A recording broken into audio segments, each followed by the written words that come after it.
Dating Executive Secretary Paquito Ochoa itinanggi ang mga paratang kaugnay ng pagkakadawit sa PIDEA leaks. Dating PIDEA agent Jonathan Morales ipinakulong sa Senado.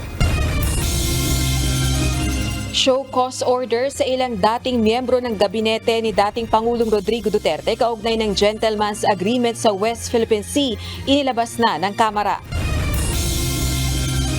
Kontrol sa local police ni Banban Mayor Alice Guo ipinatatanggal ng Department of Interior and Local Government. Pilipinas, hinamon ng China na buksan ang Baho de Masinloc sa isang international scrutiny o third party upang makita ang pinsala sa bahura.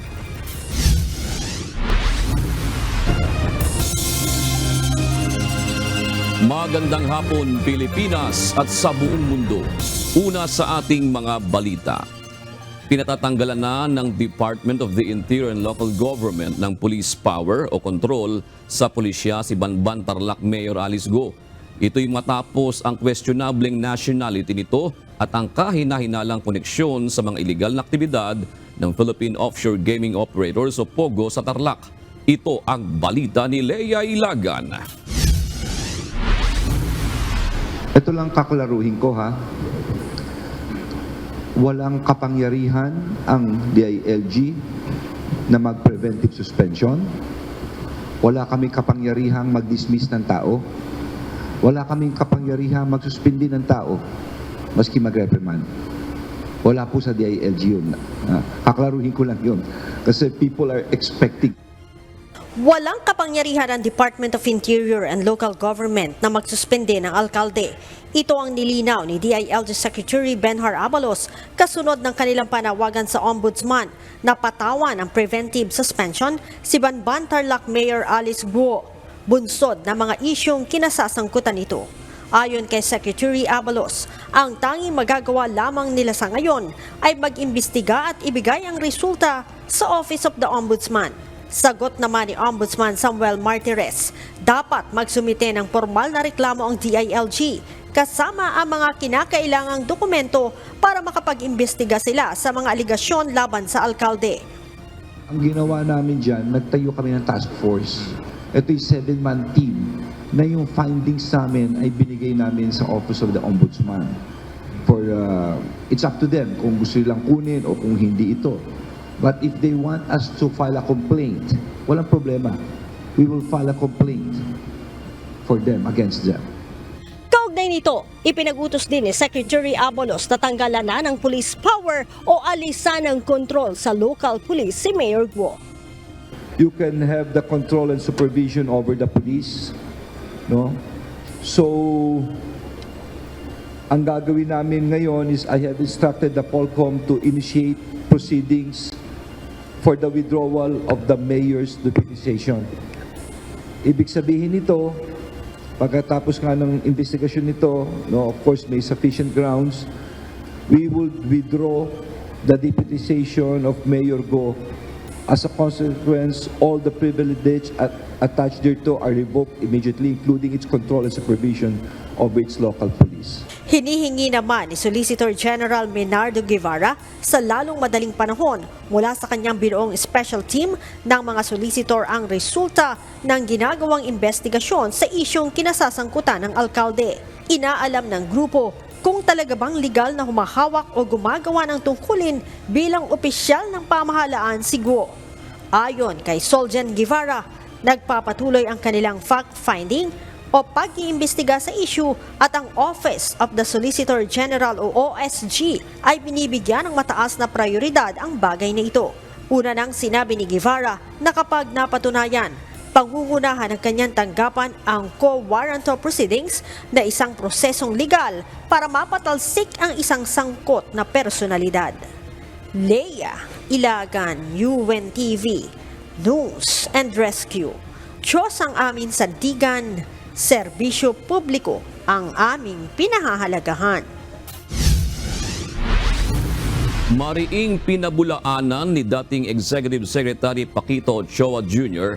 ang mga aligasyon na siya umano ang humarang sa umano'y na pornadang operasyon ng PIDEA laban kina Pangulong Ferdinand Marcos Jr. at iba pang kilalang individual. Samantala, dalawang resource persons naman ang ipinakulong sa Senado. Ito ang balita ni Harleen Delgado. Palagay mo sa motibo niya, bakit para tumistigo, tinawid ka nagbigay ng instruction na patigilin ng investigasyon sa nasabing drug case noong 2012. What do you think is his motive, Mr. Attorney Ochoa? I have absolutely no idea, sir. Walang ideya si dating Executive Secretary Paquito Ochoa kung bakit siya nakakaladkad sa issue ng PIDEA leaks sa kanyang pagharap sa ika-4 na pagdinig ng Senate Committee on Public Order and Dangerous Drugs. Itinanggi niya ang mga paratang kaugnay ng umano'y nag-leak na dokumento ng Philippine Drug Enforcement Agency o PIDEA na nagdadawit kay Pangulong Ferdinand Marcos Jr. at ibang personalidad sa iligal na droga. Si Ochoa ang itinuturo ni dating PIDEA agent Jonathan Morales na umano'y nag-utos kay dating PIDEA Deputy Director General Carlos Gadapan na huwag ituloy ang operasyon na siyang laman ng umano'y authority to operate at pre-operation report noong 2012. Ayon kay Ochoa, hindi niya kilala si Gadapan maging si Morales at hindi niya alam ang motibo nito sa pagdawit sa kanya sa issue. Hindi rin umano niya kailanman nakita ang umano'y nag-leak na PIDEA documents. Mr. Morales claimed that you commanded ASIC Gadapan and the PIDEA to stop the operation against Ms. Maricel Soriano and Bongbong Marcos and other high-profile cohorts and disregard the request for pre-operation authority. Anong masasabi mo dito, sir? As I earlier mentioned, I don't even know him and I don't recall of any occasion that we have met or even talked. So I completely deny that I have made those instructions as alleged.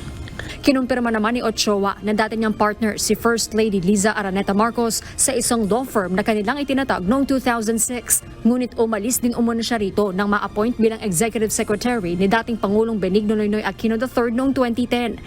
Ito naman ay insinuations lang na kaya daw nagkaroon ka ng interest na ipahinto yung operations because you were influenced by your partner in the law firm. Oh, that is not true, Your Honor. Ipinakulong naman sa Senado si Morales matapos magmosyon sa Senator Jinggoy Estrada na isight siya in contempt. Ito'y matapos muling maungkat ang umano'y pagsisinungaling nito sa personal data sheet kaugnay ng pagkakadismiss niya sa Philippine National Police bago pumasok sa PIDEA. Na-drop ka na from the role sa PNP and still you answered no. The negative.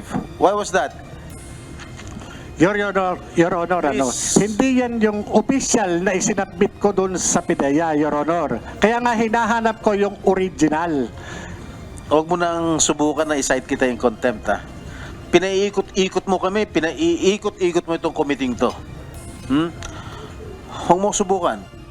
Yung paglalagay ng no na yan, hindi ko po yan nilagay, Your Honor. Yung mga entry po na ganyan, hindi ko po sinasagutan, Your Honor. Sino naglagay ng no? Multo? PIDEA. Sila may galing, sa kanila galing yan, Your Honor. Sa inyo raw galing to, kayo raw nag-check nung fill in the blanks nito.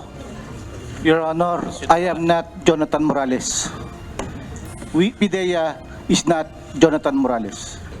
Mr. Chair, Yes, go ahead. I move that he be cited in contempt There's a motion. for continuously lying before this committee. Ipinakulong din si Eric Picoy Santiago na dating police inspector ng National Police Commission na kasama sa CCTV video na nagsabing mapapatay umano si Morales kapag hindi ito tumahimik. Sinabi noong nakaraang pagdinig ni Santiago na gawa-gawa lamang umano ang mga sinabi niya sa video para maimbitahan sa Senado at magpakita ng umano'y ebidensya. Hindi ko po in-expect na papatulan yun para makarating ako rito. Do you believe, naniwala ka ba? Maniniwala yung tao sa'yo? Yung sa video na yon? Na mangloko ka lang? Depende po, sir, yan sa taong nakikinig, sir. Ang akin po... You are lying! Come again, sir? You are lying! Opinion niyan, sir. Sa akin po naman yung totoo lang. Dahil walang tumutol na naigang contempt ruling ng komite laban kina Morales at Santiago, ipinag-utos si Senator Ronald Bato de la Rosa na ikulong ang dalawa sa magkahiwalay na kwarto dito sa Senado. Nagsalita naman via video conference ang ipinasapina na si James Kumar matapos ma-confine sa ospital dahil sa stroke. For the previous how many days, hindi lang po ako nag-suffer, pati yung pamilya ko po dahil dinadrag po yung pangalan ko sa bagay na wala po ko alam at wala akong kinalaman at wala akong sinasabi. Hindi ko alam bakit ganun po. Na-stroke na ho lahat dahil dito. Hindi na ho tama ito. Tumanggi na si Senador De La Rosa na questioning si Kumar dahil sa kalagayan nito at hihintayin na lamang gumaling ito para humarap ng pisikal sa ikalimang pagdinig. Harleen Delgado, UNTV News and Rescue. Diyos ang aming sandigan, serbisyo publiko ang aming pinahahalagahan. Dumepensa ngayon si Presidential Advisor for Poverty Alleviation, Secretary Larry Gadon, ugnay sa kanyang naging pahayag na haka-haka lamang ang kahirapan sa bansa. Samantala, sinabi naman ng Department of Social Welfare and Development o DSWD na patuloy ang mga anti-poverty programs ng pamahalaan upang matulungan ang ating mga kababayan na hikahos sa buhay. Ito ang balita ni Asher Cadapan Jr. Sa totoo lang, yung mga nagsasabi na napakahirap ng buhay, sila lang nagsasabi niya, haka-haka lang nila yan. Ito ang naging pahayag ni Presidential Advisor for Poverty Alleviation Secretary Larry Gadon sa panayam sa kanya noong Biyernes kung saan tinalakay ang estado ng kahirapan sa Pilipinas. Naniniwala ang opisyal na mataas na ang purchasing power ng mga Pilipino dahil sa dami ng mga taong nagpupunta sa mga mall. Gayun din ang dami ng mga Pilipino na mayroong mga sasakyan. Ang katotohanan, magpunta ka sa mga mall, punong-puno. Pumunta ka kahit sa mga probinsya, yung mga branches ng mga fast food, punong-puno. No? Ibig sabihin, mataas ang purchasing power ng mga Pilipino. Lumabas ka ng kalsada, napakaraming mga bagong kotse, nakapaka-traffic. Anong ibig sabihin yan? Maraming nakakabili ng kotse, maraming nakakabili ng sasakyan, which means maganda ang ekonomiya. Umani ang pahayag na ito ni Gadon ng mga negatibong reaksyon kung saan iginiit ng marami na nagdudumilat ang katotohanan na maraming Pilipino ang naghihirap at hindi ito haka-haka lamang. Pero sa isang panayam kanina, dumepensa si Secretary Gadon ukol sa kanyang naging pahayag. Ayon sa kanya, na-twist o nabaluktot umano ang kanyang sinabi sa mga lumabas na balita. Paglilinaw ni Gadon, ang kanyang tinutukoy umano doon ay mga taong maraming reklamo sa buhay ukol sa kahirapang nararanasan sa bansa. Ngunit hindi nakakakita ng mga hakbang na ginagawa ng pamahalaan upang mabigyang solusyon ang problema sa kahirapan. Narinig nila doon na ang aking opening statement ay yung ibang nagrereklamo ng kahirapan ay haka-haka lamang nila dahil ganito. So, malinaw na ang sinasabi ka ay yung mga nagrereklamo ay imaginary lang nila dahil kasi hindi nila nakikita yung mga efforts ng administration. Bulag sila sa katotohanan. Paglilinaw pa ni Gadon, hindi niya ibig sabihin na talagang wala ng kahirapan sa Pilipinas. Ayon naman kay Department of Social Welfare and Development Secretary Rex Gatchalian, hindi niya narinig ang naging pahayag ni Secretary Gadon. Gayunman, patuloy umano ang kanilang ugnayan ukol sa mga anti-poverty programs ng pamahalaan. Palagay ko pamilyar naman siya sa mga anti-poverty programs ng gobyerno. Nandiyan yung 4Ps, yung food stamps, nandiyan ang ating AIX, andyan ang AKAP, meron tayong Sustainable Livelihood Program. So we will make sure to reach out to him. Pero alam naman niya to, kaya mas importante siya maintindihan yung konteksto ng kanyang statement. Muli namang tiniyak ng DSWD na patuloy ang iba't ibang mga programa ng ahensya na nakatuon sa pagtulong sa mga kababayan nating salat sa buhay. Asher Cadapan Jr., UNTV News and Rescue. Diyos ang aming sandigan, serbisyo publiko ang aming pinahahalagahan. Namahagi ng tulong at titulo ng lupa ng mga magsasaka si Pangulong Ferdinand Marcos Jr. sa Eastern Visayas. Ayon sa Pangulo, gagawin ng pamahalaan ang lahat ng paraan upang matulungan at maiangat ang buhay ng mga magsasaka na benepisyaryo ng lupang agraryo. Ito ang balita ni Nel Maribohok. Hangad ko na sa loob ng aking termino, lahat ng benepisyaryo ng reformang agraryo ay makakatanggap ng titulo ng kanilang sariling lupa. Tatapusin po natin ito sa susunod na 4 na taon. Target ni Pangulong Ferdinand Marcos Jr. na maipamahagi na ang lahat ng titulo ng lupa sa mga magsasaka na benepisyaryo ng lupang agraryo. Ito ang inihayag ng Pangulo sa distribusyon ng land titles at iba pang tulong sa mga magsasaka sa Tacloban City. Ayon sa Pangulo, ngayong taon nakapamahagi na ang Department of Agrarian Reform o DAR ng mahigit 15,000 hektarya ng lupa sa mahigit 9,000 benepisyaryo sa buong bansa. Nais ni PBBM na makapagbigay ng 23,000 na hektarya ng lupa bago matapos ang taon. Tiniyak rin niya na bukod sa pamamahagi ng lupa, maglalaan rin ang pamahalaan ng tulong para sa mga magsasaka. Gagawin po natin ito sa pamamagitan ng pagbigay ng access na tinatawag para sa mga pautang, pamamahagi ng mga farm equipment at pagpapatayo pati na ng farm to market road na sinimulan na natin dito sa Region 8. Kinikilala ni Pangulong Marcos ang mahalagang ambag ng mga magsasaka sa ekonomiya, kaya nais rin ng gobyerno na maiangat ang buhay ng mga nasa sektor ng agrikultura. Ang mga ito ay hindi lamang para sa pagpataas sa inyong ani. Ito rin ay naglalayong paghusayin ang kalidad ng inyong buhay. Ngayong araw, umabot sa 5,438 land titles ang naipamahagi sa Agrarian Reform Beneficiaries sa Region 7 o Eastern Visayas. Nel Maribuhok, UNTV News and Rescue. Diyos ang aming sandigan, serbisyo publiko ang aming pinahalagahan. Nagpalabas ng show cause order ang Kamara para sa ilang dating kalihim ni dating Pangulong Rodrigo Duterte at pinagpapaliwanag ang mga ito sa hindi pagdalo sa pagdinig ng mababang kapulungan kaugnay ng umano'y gentleman's agreement sa West Philippine Sea. Ang Philippine Coast Guard nakiusap sa Kongresong tapusin na sa lalong madaling panahon ng pagdinig sa umano'y kasunduan dahil lumilikha lamang ito ng pagkakawatak-watak sa mga Pilipino.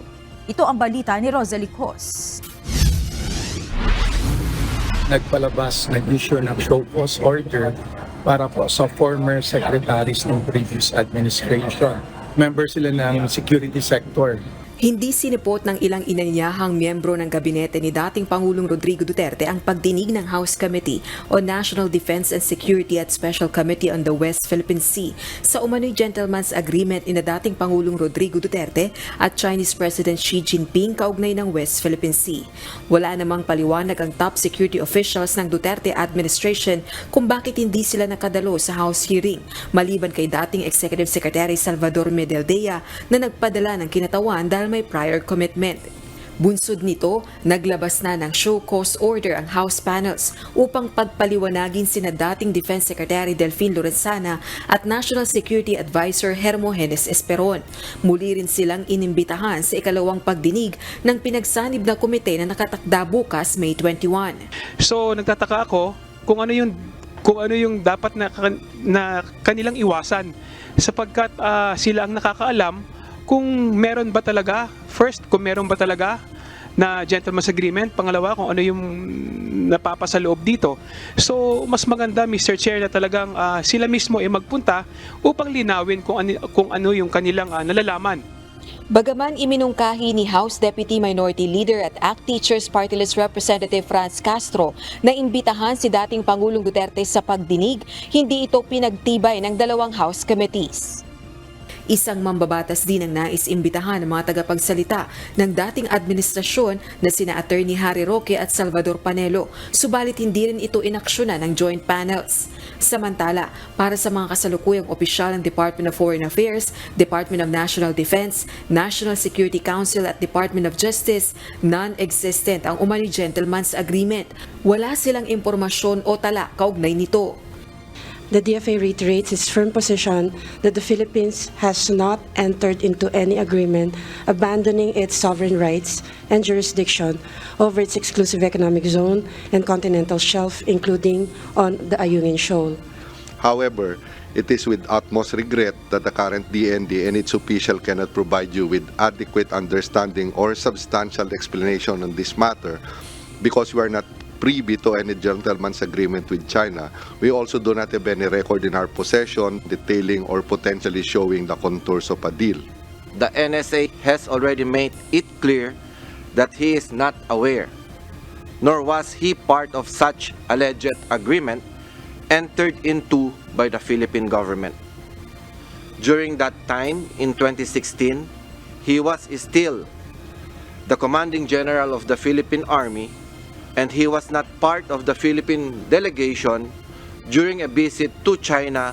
Itinanggi rin ng umano'y kasunduan maging ng dating tagapanguna sa Philippine Coast Guard. We have not heard of any gentleman's agreement between the two presidents.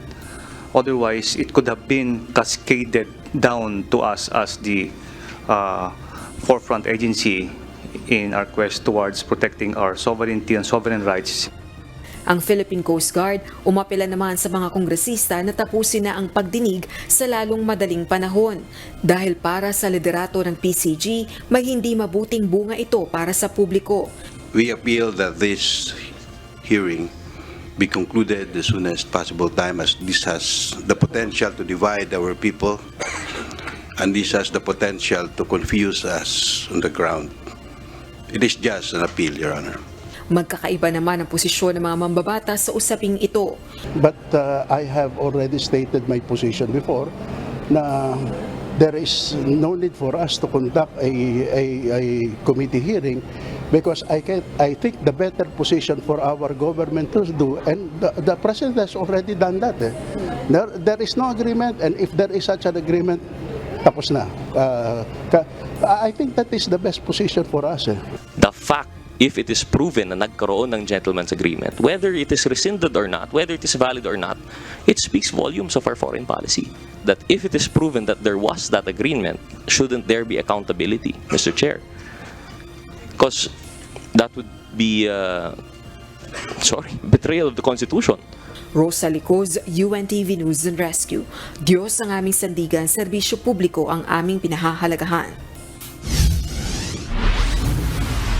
Formal nang itinalaga si Rear Admiral Alfonso Torres Jr. bilang bagong commander ng Western Command o Westcom ng Armed Forces of the Philippines o AFP.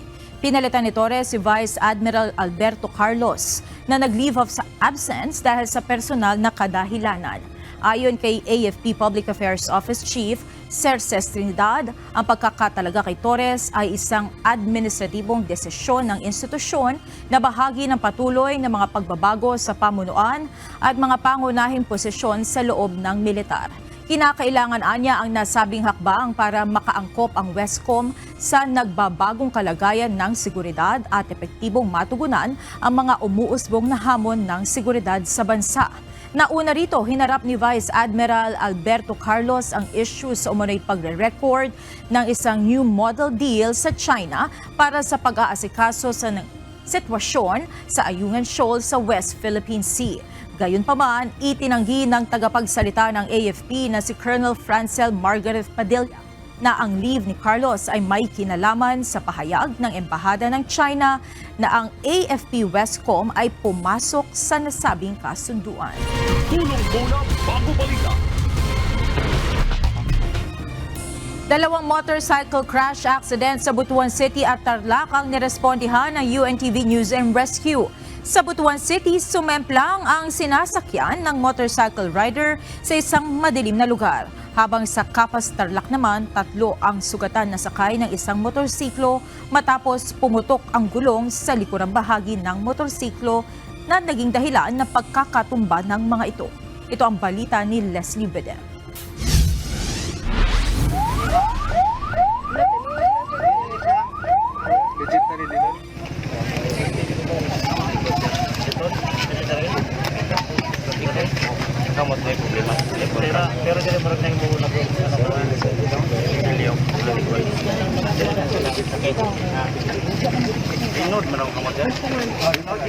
Nakaupo na sa gilid ng kalsada ang dugo ang lalaki na ito nang datna ng UNTV News and Rescue sa Barangay Tuwao, Butuan City, pasado alas 9 kagabi, May 19.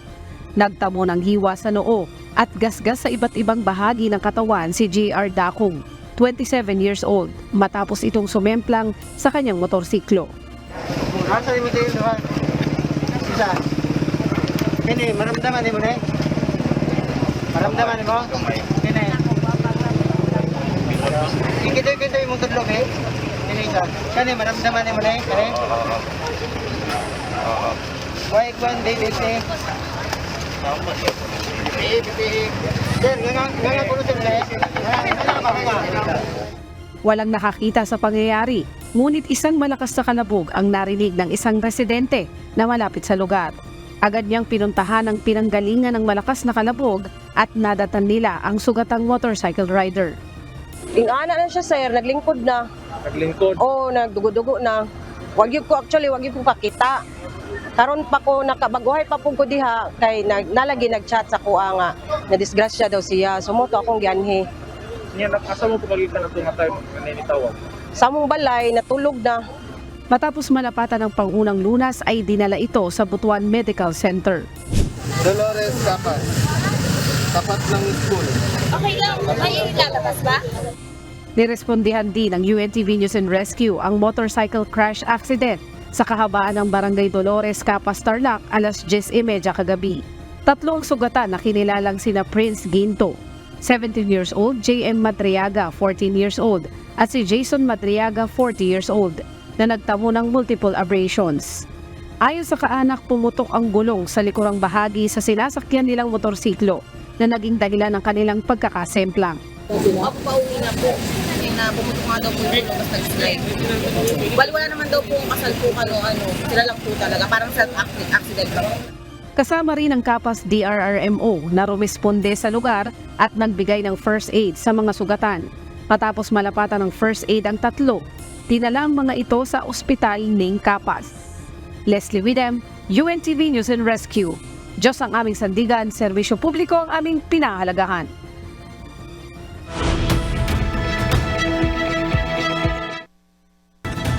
Nakatakdang italaga bilang interim president ng Iran si Vice President Mohammad Mukber. Kasunod ito ng pagkasawi ni President Ebrahim Raisi sa helicopter crash kahapon. Base sa Islamic Republic Constitution, siya ang magpapatakbos sa bansa kasamang heads of parliament at judiciary hanggang sa makapag-elect ng bagong presidente sa loob ng 50 araw. Samantala, bukod kina President Raisi at Foreign Minister Hossein Amir Abdullahian, kinilala na rin ang iba pang namatay sa aksidente.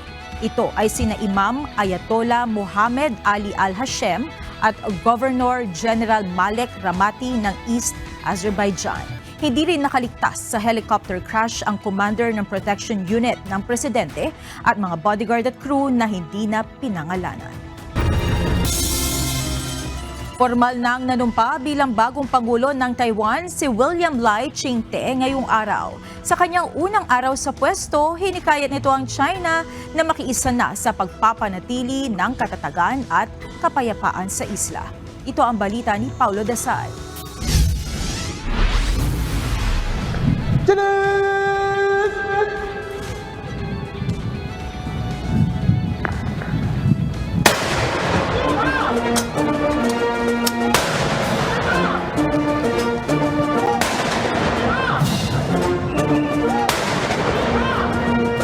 Simula na ngayong araw ang ikatlong magkakasunod na termino ng pamumuno ng Democratic Progressive Party sa Taiwan. Nanumpa si President-elect William Lai Ching-te at Vice President Xiao B. Kim sa ilalim ng larawan ni Sun Yat-sen, founder ng Republic of China, sa isang seremonya sa Presidential Building sa Taipei. Dito ay tinanggap din niya ang 2 seal na sumasagisag sa kapangyarihan ng Pangulo sa Parliament Speaker.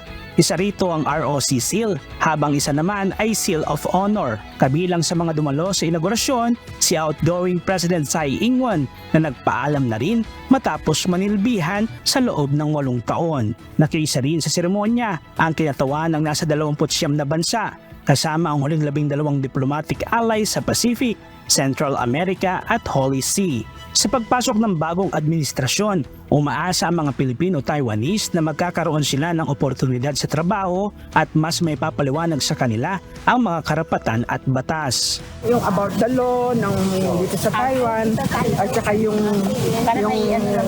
problema ng mga Sinchumin, minsan hindi naman naiintindihan ng mga Taiwanese yung fluent ng Chinese namin.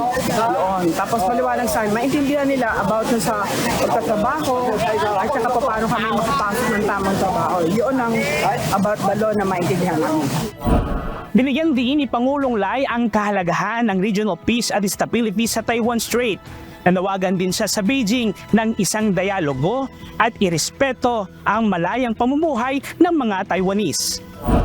Our government will uphold the four commitments, neither yield nor provoke, and maintain the status quo.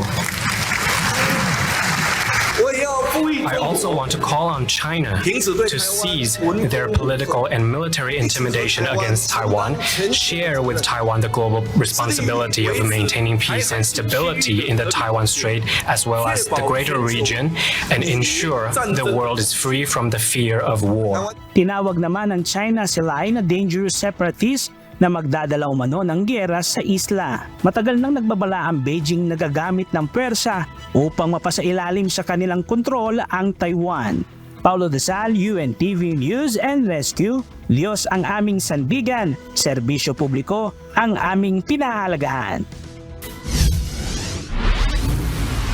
Idineploy kanina ng Philippine Coast Guard o PCG ang mahigit 100 nilang tauhan sa iba't ibang kritikal na bahagi ng bansa tulad ng Mindanao. Ayon sa PCG, dapat ding mapagtuunan ng pansin ang mga nangyayari dito sa loob ng Pilipinas tulad ng illegal fishing. Ito ang balita ni Dante Amento. Now we are intensifying deployment of our assets, different units of the Maritime Security Law Enforcement Command. May 6 na lugar o rehiyon sa bansa ang itinuturing ng Philippine Coast Guard o PCG na kritikal. Ito ang Central Luzon, Southern Tagalog, Central Visayas, Western Visayas, Northern Mindanao at Southwestern Mindanao o Zamboanga Peninsula Region. Ayon kay Vice Admiral Robert Patrimonio, Commander ng Maritime Security Law Enforcement Group o MARSLEG, mataas ang bilang ng mga sasakyang pandagat na dumaraan dito. Madalas din ang mga naiulat na maritime security incidents sa nabanggit na mga lugar. At upang mapalakas ang kampanya laban sa mga krimen tulad ng human trafficking, ipinadala ng PCG kaninang umaga sakay ng BRP Bagakay ang 110 nilang tauhan sa mga nabanggit na lugar. Sila ang bubuo sa Maritime Security Law Enforcement Group o MARSLEG na naatasang magbantay, magpatupad ng mga batas, palatuntunan para palakasin ang security law enforcement sa sea transport at maritime infrastructure sa bansa, kasama sa send-off ang mga bagong gamit tulad ng drones, handheld radios, K9 at iba pang floating assets ng PCG na magagamit sa kanilang trabaho. We have identified these 6 critical districts first so that we could augment and intensify our fight against human trafficking, drug smuggling, arms smuggling, and other maritime infringement inside the territorial jurisdiction of our municipalities in the area. Paliwanag ng PCG, ang pinagtutuunan naman nila dito ay ang mga isyong domestic o lokal, kasama na rin dito ang illegal fishing. Minsan because na we are concentrating dun sa labas, nakakalimutan natin sa loob. Now we are cleansing inside para mas mapaigting natin ang drive natin to ensure a smooth flow of maritime economics in our country.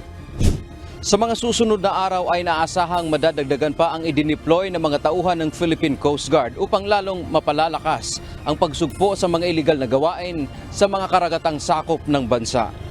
Dante Amento, UNTV News and Rescue. Diyos ang aming sandigan, serbisyo publiko ang aming pinahahalagahan.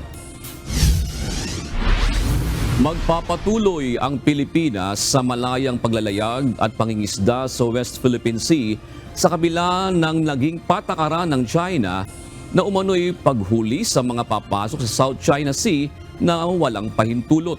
Inamon din ng National Task Force for the West Philippine Sea ang China na buksan sa international scrutiny ang pagkasira ng bahura sa Baho de Masinloc. Ito ang balita ni Ryan Lacanlale.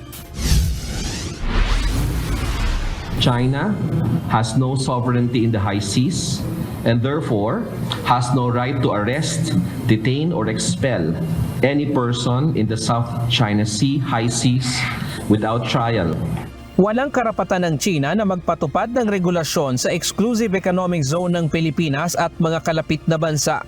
Ito ang opisyal na pahayag ng National Task Force West Philippine Sea kasunod ng kautusan ng China na arestuhin ang mga papasok sa kanilang mga inaangking teritoryo.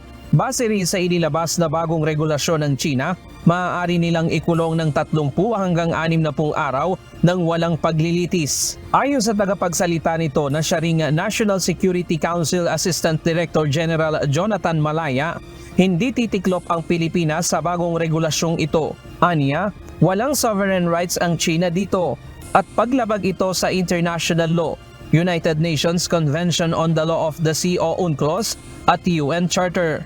These regulations cannot apply to the exclusive economic zone of coastal states like Vietnam, Malaysia, Brunei, Indonesia, or the Philippines, or any other country for that matter.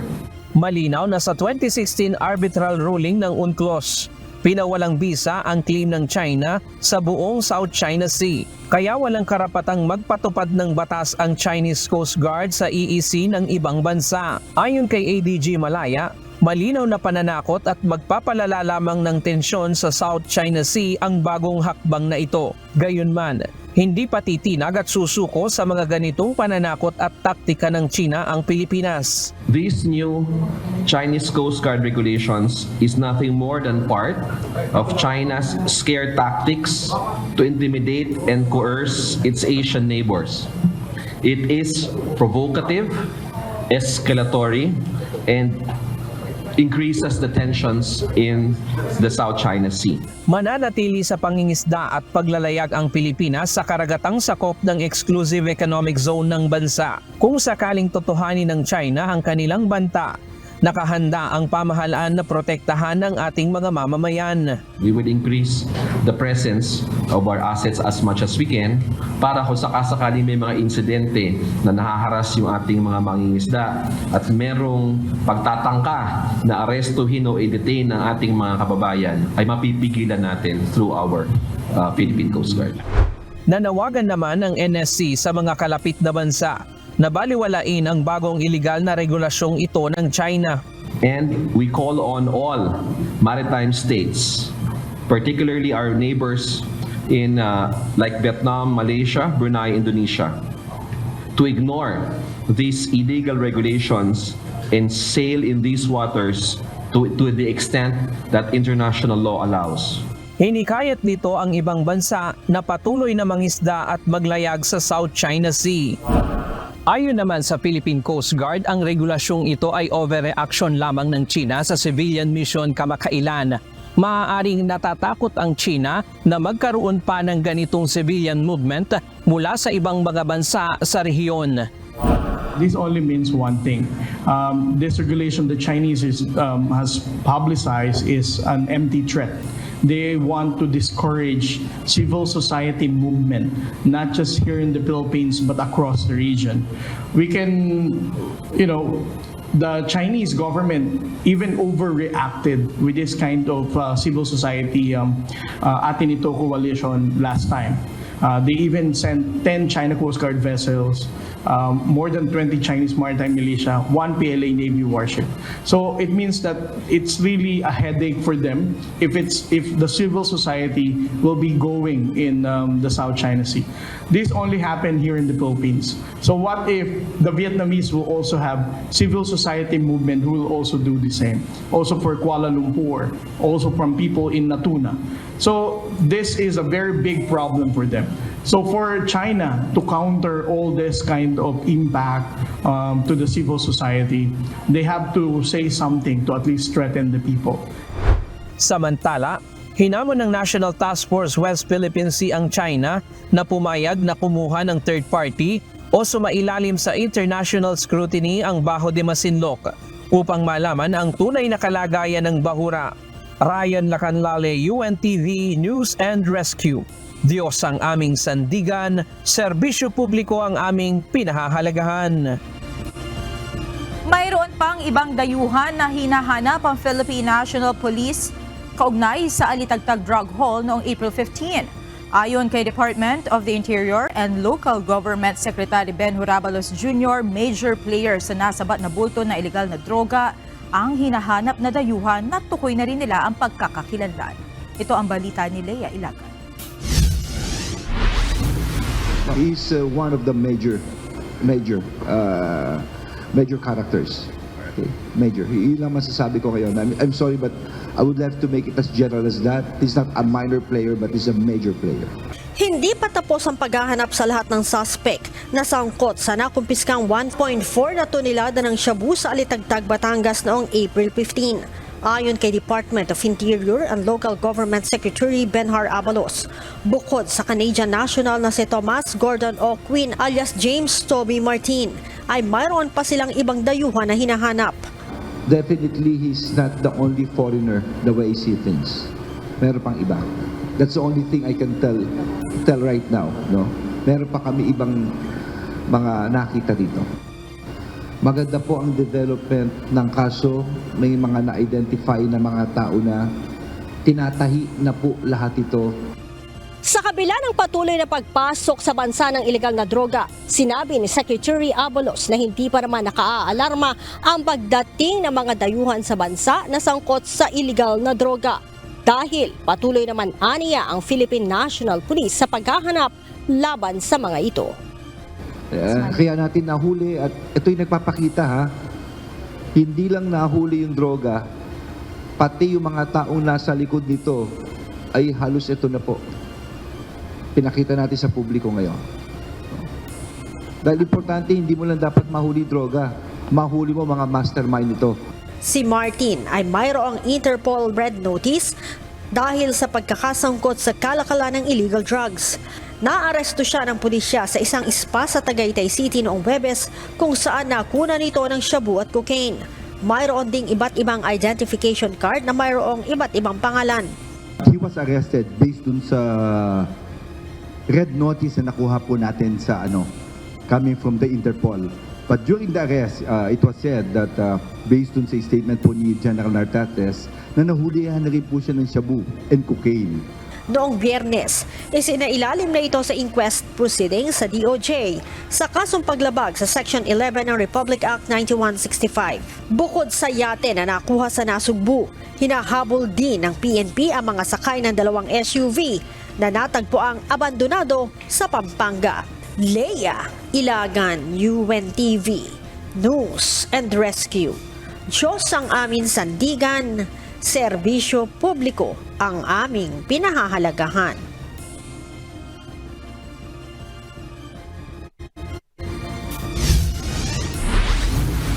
Inalisa sa pwesto ang 9 na opisyal at tauhan ng Special Action Force, kabilang ang 2 sangkot sa moonlighting. Ang 2 pulis ay sinasabing nahuling nagsusuntukan sa Ayala Alabang Village sa Muntinlupa City. Ang mga ito umano ay nagjo-duty bilang security escort ng isang opisyal ng Pogo. Ikinagulat din ng PNP kung ano ang ginagawa ng 2 pulis sa Metro Manila, gayong nakatalaga ang mga ito sa Mindanao. Bukod sa kasong alarm and scandal, mahaharap din ng mga ito sa administrative case na grave irregularity in the performance of duty.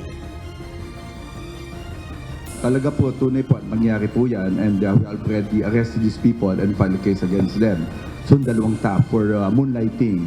And in fact, it was reported by our NCR PO na talagang restricted po yung 2. With regard dun sa authorization nila, we are investigating po yung director ng SAF and all the battalion commander who is involved. And we might make sure na mga itong involved na ito will not in any way last in the service.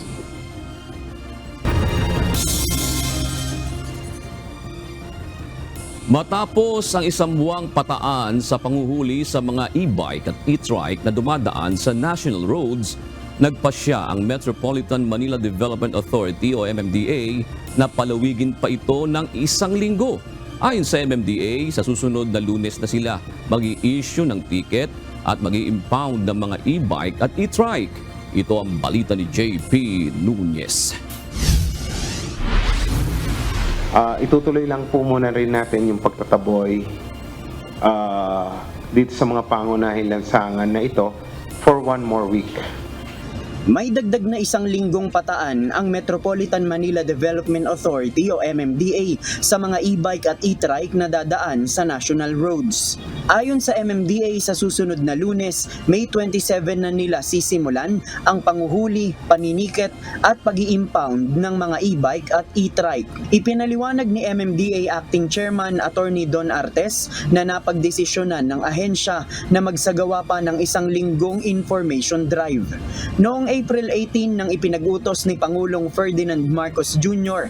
na bigyan pa ng 1 buwan na grace period ang mga e-bike at e-trike users dahil sa kakulangan ng awareness at daing na masyadong mataas ang multa na aabot sa 2,500 pesos. Ayon sa MMDA, nabawasan naman na ang mga e-bike at e-trike users na nagtatangkang dumaan sa national roads sa loob ng nakalipas na 1 buwan na grace period. Over time, parang nasasanay din naman yung ating mga kababayan na bawal sila dito. Although, syempre, from time to time din, merong mga pasaway na pumapasok pa rin. Maybe because alam nila na hindi pa maniniket. Sa oras na maniket ang MMDA, 1,000 ang magiging multa sa mga e-bike at e-trike users kung meron silang dalang driver's license, habang 2,500 pesos naman kung walang lisensya at may impound pa ang kanilang sasakyan. Samantala, iniulat naman ng MMDA na lahat ng mga na-impound na e-bike at e-trike noong nakaraang buwan ay ibinalik na sa may-ari. Hindi na rin pinatawan ng multa ang mga ito kasunod ng kautusan ng Pangulo. JP Nunez, UNTV, News and Rescue. Diyos ang aming sandigan, serbisyo publiko ang aming pinahahalagahan.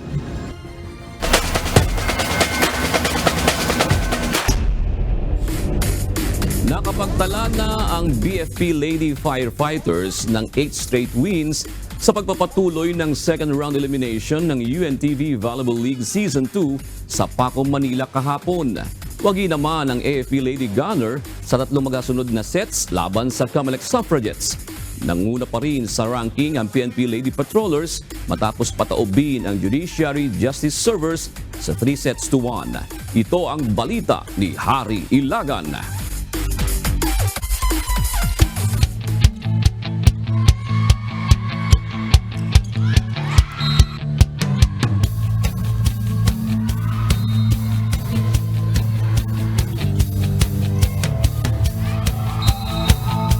Patuloy ng second round elimination ng UNTV Volleyball League Season 2 na ginanap sa Paco Arena, Manila kahapon. Sa first game, nakalamang agad ng 5 puntos ang Senate Lady Defenders sa mga atake nila Javen Sabas at Menchi Tobiera kontra Lady Firefighters sa unang set pa lang ng game. Ngunit at pakawala naman ang malalakas na quick attack si AJ Mamangun at cross-court attack si Fanny Adolfo, kaya dumikit ang laban sa first set sa score na 30-28, panalo ang Lady Firefighters. Sa second set, nagtuloy-tuloy ang momentum ng Senate Lady Defenders sa sunod-sunod na atake nila Maris Sheila Cecilio at Javen Sabas, kaya naman nakuha nila ang panalo kontra Firefighters sa score na 21-25. Sa third set, tinabakan ng Lady Firefighters ang Lady Defenders sa pinakamalakas nilang floor defense sa tulong ni Fanny Adolfo, Gang Abellana at AJ Mamangun at Angeli Bentic. Nakuha ng BFP ang third set sa score na 25-15. Sa fourth set, hindi na nakadikit sa score ang Lady Defenders sa kaliwat ka ng atake nila Abellana, Mamangun at Adolfo. Nakuha nila ang panalo sa score na 25-18. Sa huli ay nakapagtala ng 65 attacks, 6 blocks at 7 service aces ang BFP. Napiling best player of the game si Fanny Adolfo na may 19 solid attack points. Nasa ikatlong spot pa rin ang Lady Firefighters na may 8 wins, 3 losses.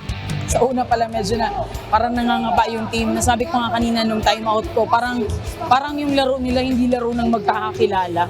Samantalang mag-aapat na buwan kaming magan. Siguro talagang hindi everyday happy. Pero nakaka-proud pa rin kasi kahit alam nila medyo down sa una, talagang nagtulong-tulong pa rin talaga sila. So yun, nakaka-proud.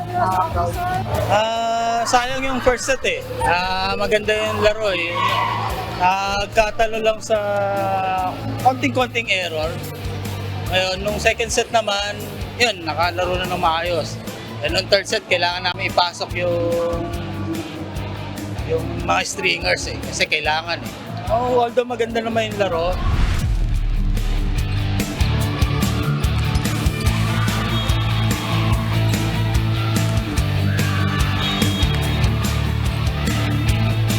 Sa second game, wagi ang AFP Lady Gunner sa tatlong magkakasunod na set laban sa Comelec Suffragettes. Sa first set, binakbakan agad nila Ayari Yonko at May Madulid ng Lady Gunner ang Suffragettes. Ngunit naidikit naman nila Danica Genrauli at Judith Abil ang laban. Panalo ang Lady Gunner sa set 1 sa score na 25-20. Sa second at third set, pinagtulungan na nila Lilet Mabayad, Cheryl Hake at Mary Ann Pantino ng Lady Gunner ang Suffragettes. Bantay sarado din sa blockings ni Mabayad at sunod-sunod na service aces ni Hake, kaya nakuha nila ang dalawang huling set sa score na 25-15 at 25-18.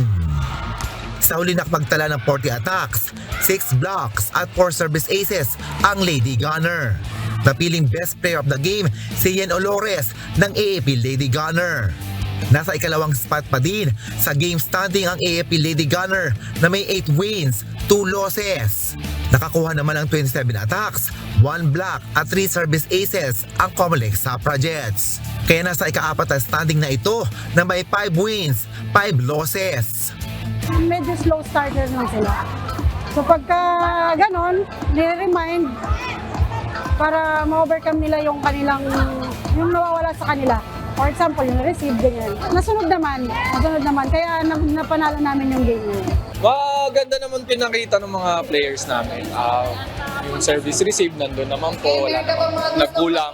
Yun lang, medyo mas nagkaroon ng composure yung kalaban. Mas tinatagan nila yung depensa nila. Bawas na konting error lang din. Yun yung nilamang ng kalaban sa akin.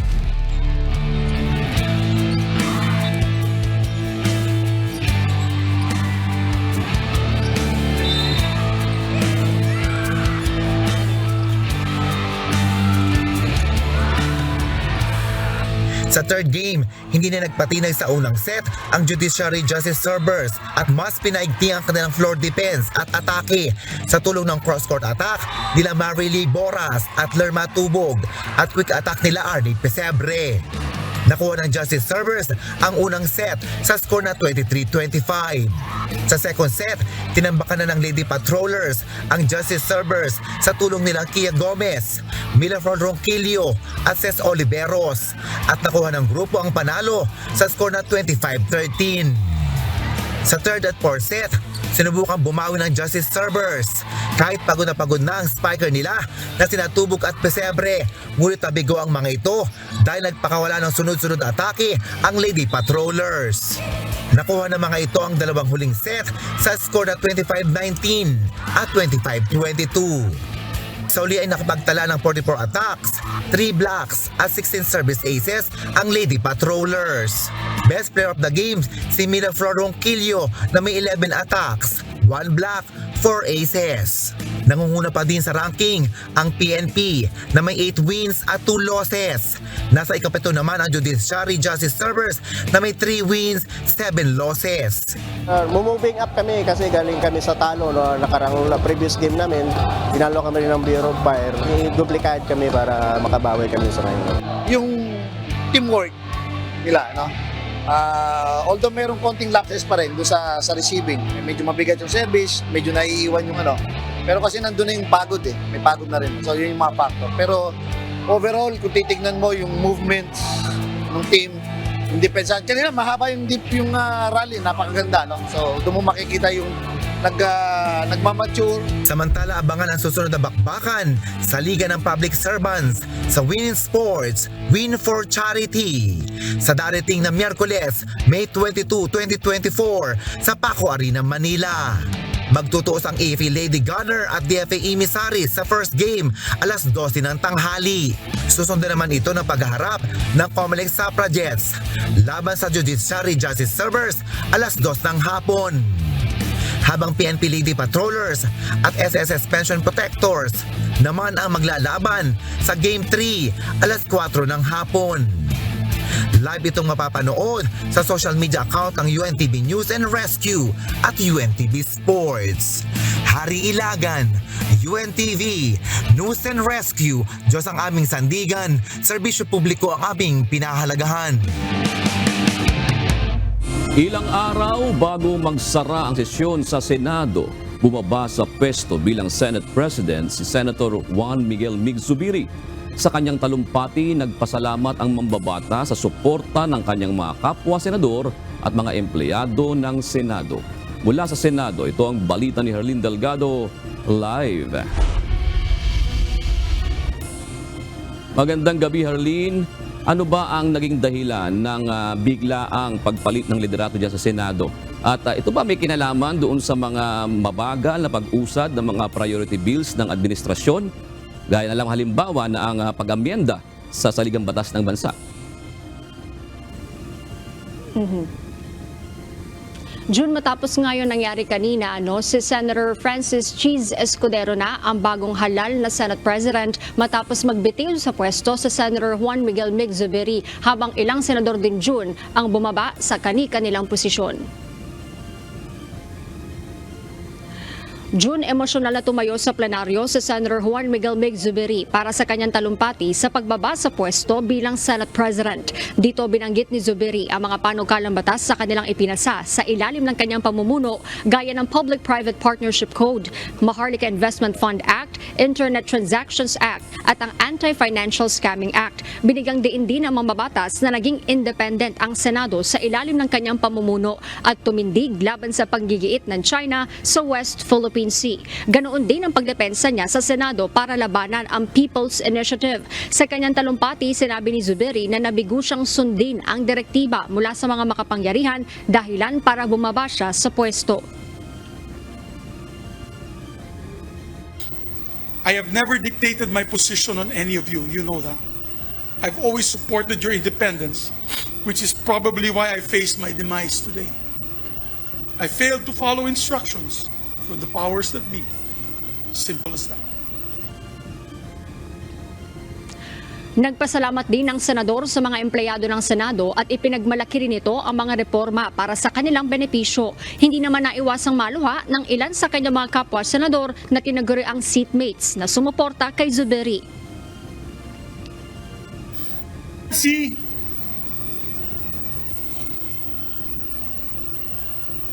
who's been loyal from day one as a friend, never waving. Thank you, my dear. I love you dearly and your family. Sherwin, may kumpadre. Pare, maraming salamat, pare. You are a good friend and kumpadre. I'm proud that you're the ninong of my son. To Bato de la Rosa, who stuck it out with me till the very end. Sir, I salute you, sir. To the others, my dear friends, my heart is broken. I am proud to have led a Senate that's been resolute in protecting our institution, our democracy, and our people. Nangako si Zubiri na patuloy na isusulong ang ilang panukala para sa mga manggagawang Pilipino kahit pa bumaba na siya bilang Senate President, gaya na lamang ng 100 peso minimum wage hike. Hindi direktang sinagot ni Zubiri kung may kinalaman sa kanyang pagbibitiw ang Malacanang at ang investigasyon sa binansagang PIDEA leaks. Ngunit matagal na umanong nagsimula ang pag-pressure sa kanya mula pa nang tinutulan nito ang People's Initiative at ang charter change. Sabi ko nga nung sa hearing ni Senator Bato de la Rosa, marami nagalit sa akin sa dalawang panig dahil nga ako po yung naging patas sa dalawang panig. Pero ginawa ko lang pong bilang tungkulin ko bilang Senate President, which is to always keep the committee system strong and independent.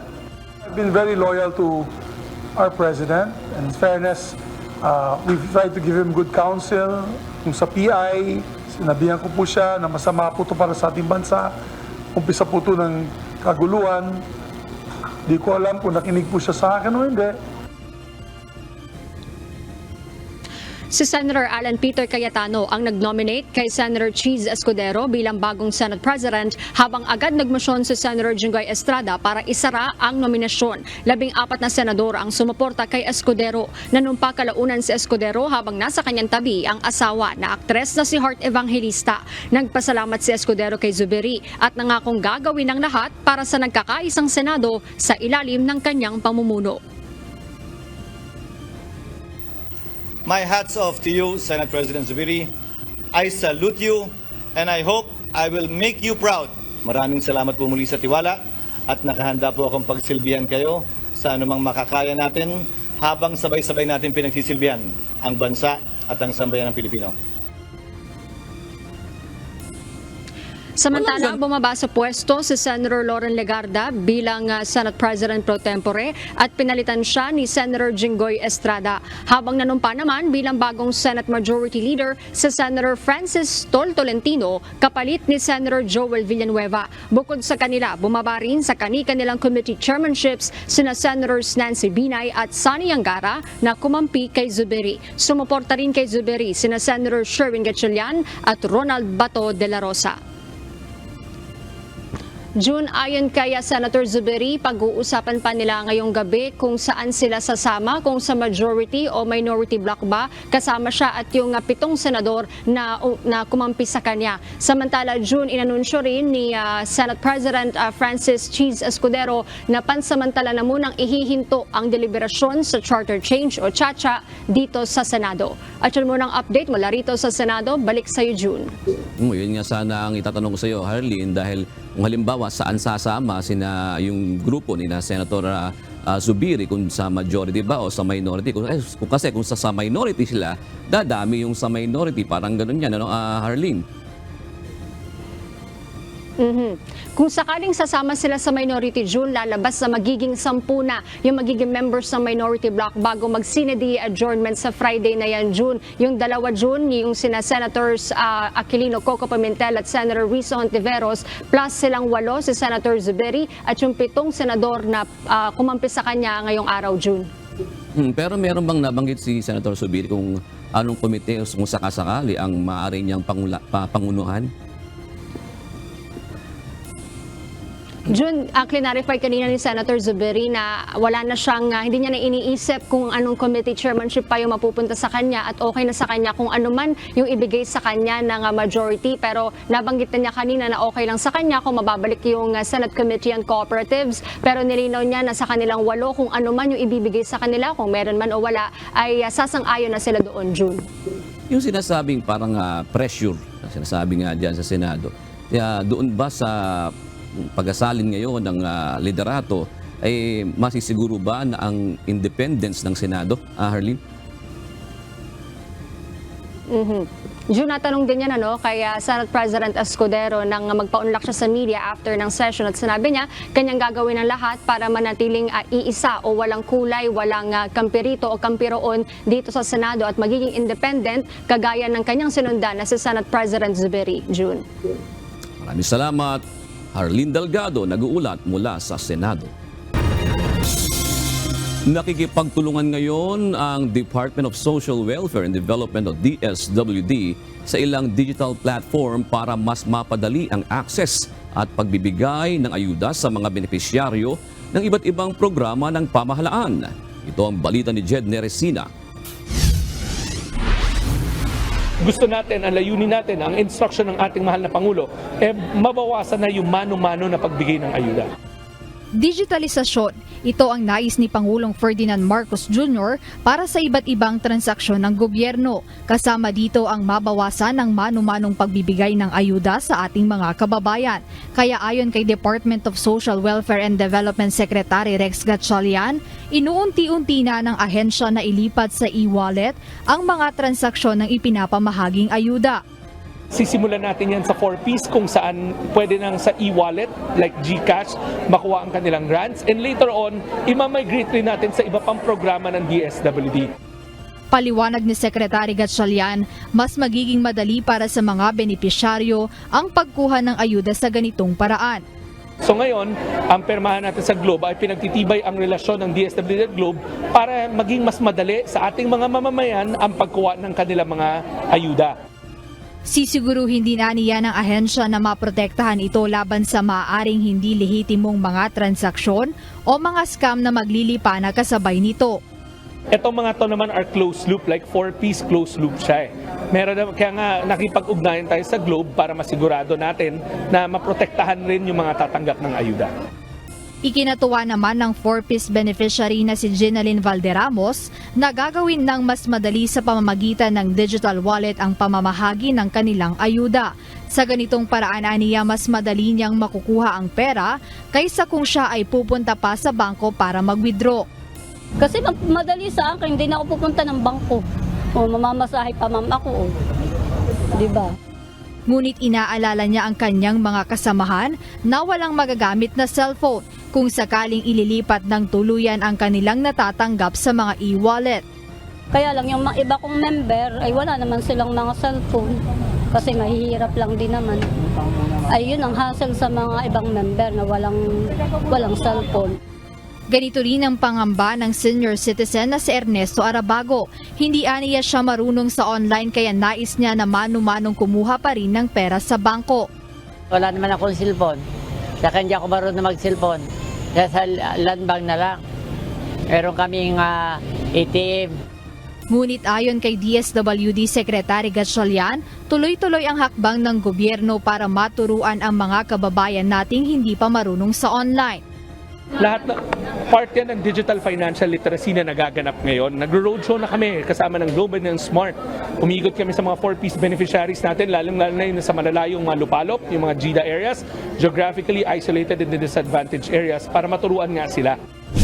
Dagdag ni Gatchalian na isa sa tinitingnan nilang sunod na hakbang ay ang posibleng pagbibigay ng mga gadget sa mga benepisyaryo ng 4-piece upang sila ay mayroong magamit. Bukod dito, target ng DSWD na tapusin ang pilot implementation ngayong buwan at simulan ng irehistro ang unang 300,000 benepisyaryo hanggang umabot sa 1 milyon. The pilot is coming to an end this month and we are now going to scale it up. The first 300,000 beneficiaries will be signed up and hopefully next year another 300,000 until we reach 1 million. Jed Neresina, UNTV News and Rescue. Diyos ang aming sandigan, serbisyo publiko ang aming pinahahalagahan. Umaabot pa rin sa 80 ang mga flood-prone area o mga lugar na binabaha sa Metro Manila.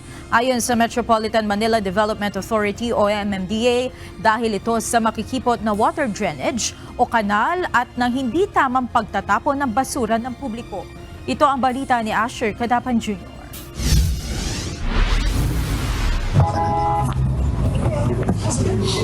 Hoy!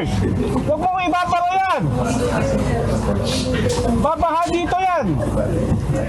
Inilabas ng Metropolitan Manila Development Authority ang isang video ng isang bata na tinatakpan umano ng basura ang water drainage sa isang lugar sa Kalakhang, Maynila.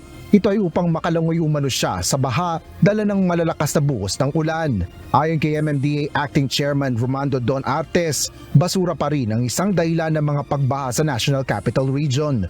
Kasabay ito ng pambihirang malalakas na buhos ng ulan. Ano ba po ang dahilan nitong mga pagbabaha sa lugar na ito? One, kalimitan ito mababang lugar. So yung mga tubig na galing sa iba't ibang lugar, dito bumababa. Unfortunately, yung pong mga drainage system dito medyo maliit. Hindi na kayang i-accommodate yung volume ng tubig. Pangalawa, nababarahan pa ito ng mga basura. Kaya nagkakaroon ng flash flood. Ganito kalalaki yung mga trash traps sa isang kanal dito sa Quezon City at ganito namang kadami yung mga basura na nakukuha dito at kapag bumiwas ang malakas na ulan, mas marami pa ang nakukolekta nilang basura.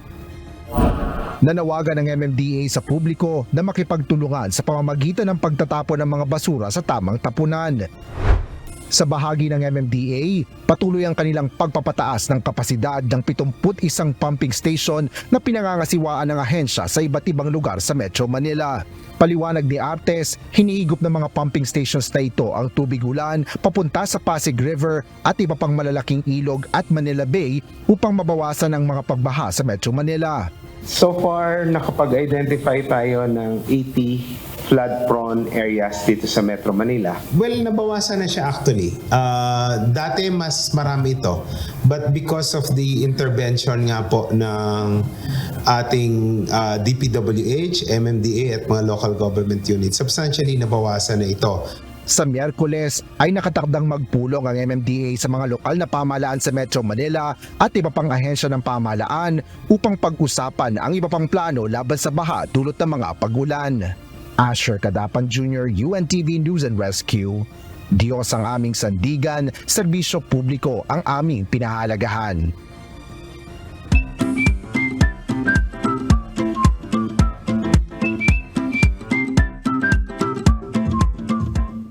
Narito naman po ang mga komentaryo ng ating mga kausi ngayong araw po ng Lunes.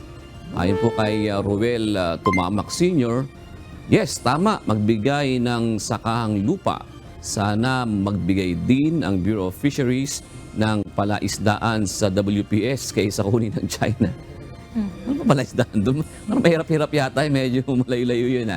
Hige. Sabi naman ni Anastasia, ASDA, tama ba ito? 20 to 30 years ago, wala namang ayuda. Nabuhay mga tao. Bakit ngayon di maalis sa kahirapan mga yan? Marami kasi mahirap. Tsaka iba rin naman yung mas mabilis ang inflation kesa sa sahod, sa pagtaas ng sahod, yung balance ba. So mahirap din, incomparable din siguro. Nung elementary ako, pag may piso kang malaki, dami na mabibili nun. Talaga ba? Malaking pisong ganun. Oo, naabutan ko yan. Dami yun, may hop. Tsaka di ba merong 2 piso ba yun? Yung parang... Kulay blue. Hindi, yung iba yung... O piso rin ba yun? Yung iba yung hugis. Hexagon? Oo, hexagon ba yun? Dos yun, di ba? Yun, naabutan ko pa yan. Okay. Ayun na, dumali na si Manong Rick. Mas matanda sa atin ito. Salamat po. Shoutout kina Rebecca Salinas Castro, si Ramil Albesa at Luis Alvarez. Sabi naman tuloy. Salamat din po kay Noel Solatorio, Catherine Hoc Copon at J. Blood Oliveros. Maraming salamat po sa inyong panonood. Narito naman po ang salita ng Diyos nating sandigan mula sa Aklat ng Kawikaan 8:8 hanggang 9 na nagsasabi, lahat ng mga salita ng aking bibig ay sa katwiran. Walang bagay na liko o suwail sa kanila. Pawang malilinaw sa kanya na nakakaunawa at matuwid sa kanila na nakakasumpong ng kaalaman.